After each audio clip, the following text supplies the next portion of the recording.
Plus cornflour দুইটাই শুকনো, আমরা এটার সাথেই এক সাইডে মেখে নেব। আমরা এটা আবার হচ্ছে কি বলে যে টিয়ার করে জিরো করে নেব, যাতে শুধু কর্নফ্লাওয়ারের ওজনটাই দেখায়। সবগুলো আলাদা আলাদা, শুধু ময়দা কর্নফ্লাওয়ার একসাথে? হ্যাঁ, শুকনো উপকরণগুলো একসাথে মাখা যায়, আর বাকি যে চিনি ডিম এগুলো সবগুলো আলাদা করে রাখি। শুকনো উপকরণ একসাথে রাখলে সমস্যা নেই, কারণ আমরা এটা একসাথে মিক্স করে পরে চেলেতে কেটে ব্যবহার করব।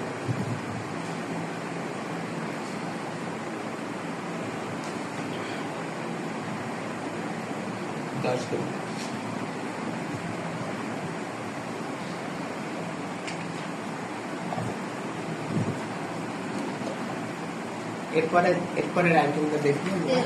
তেল বা মেল্টেড বাটার আছে 65 গ্রাম, আমরা ওইটাও মেপে রেখে দেবো।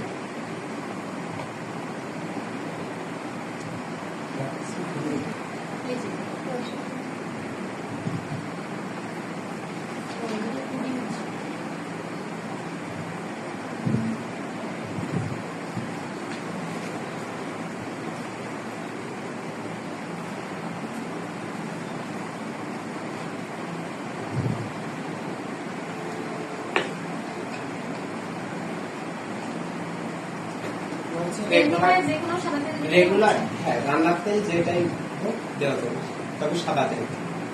সানফ্লাওয়ার অয়েলও দেওয়া যাবে, সয়াবিন তেলও দেওয়া যাবে, যে কোনোটাই দেওয়া যাবে।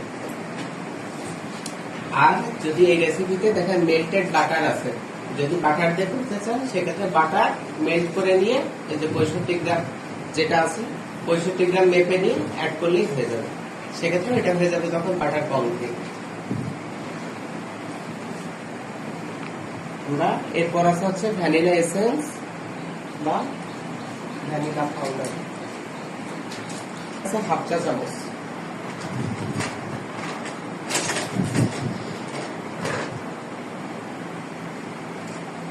বেকিং পাউডারের ক্ষেত্রে বাজারে যে ব্র্যান্ড গুলো পাওয়া যায় লোকাল ব্র্যান্ড, তার ভিতরে আমাদেরটা এভারেজ মানে ওকে, কাজ করা যাবে, সমস্যা হয় না।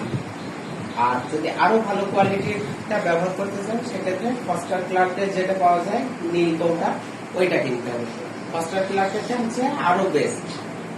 তো ওইটা হচ্ছে অরিজিনালটা যশোরের মার্কেটে আমি এখনো দেখিনি। যশোরের মার্কেটে যেগুলো আছে 99% ডুপ্লিকেট। এই জন্যই ওইটা হচ্ছে আমি ঢাকা থেকে যদি প্রোডাক্ট আনাই সেক্ষেত্রে নিই, না হলে যশোর থেকে এটা কিনেই খাচ্ছি। বেকিং পাউডার আছে দেখেন, হাফ চা চামচ।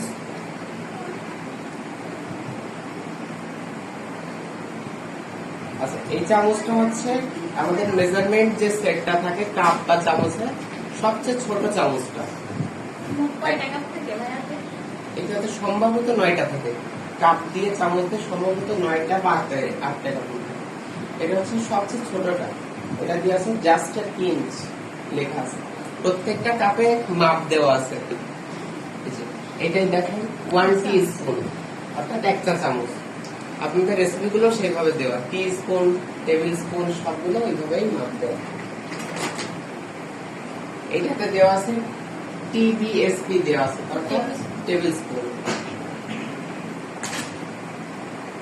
তাহলে এটা হচ্ছে জাস্ট এ পিঞ্চ।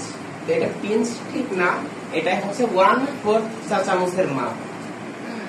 এটা হচ্ছে 1/4 চা চামচ, অর্থাৎ এক চামচের 4 ভাগের 1 ভাগ। আমাদের দরকার হচ্ছে হাফ চা চামচ, তার মানে এটা 2 বার দিলে আমাদের হাফ চা চামচ এসে যাচ্ছে। একদম সমান করে আমরা হচ্ছে বেকিং পাউডার যখন তুলবো এইভাবে চেপে এনে তুলবো না, এইভাবে চেপে এনে তুলবো না, তাহলে কি হবে একদম প্রেস হয়ে হয়ে অনেক পরিমাণে চলে আসবে। এইভাবে খালি করে নিয়ে খুবই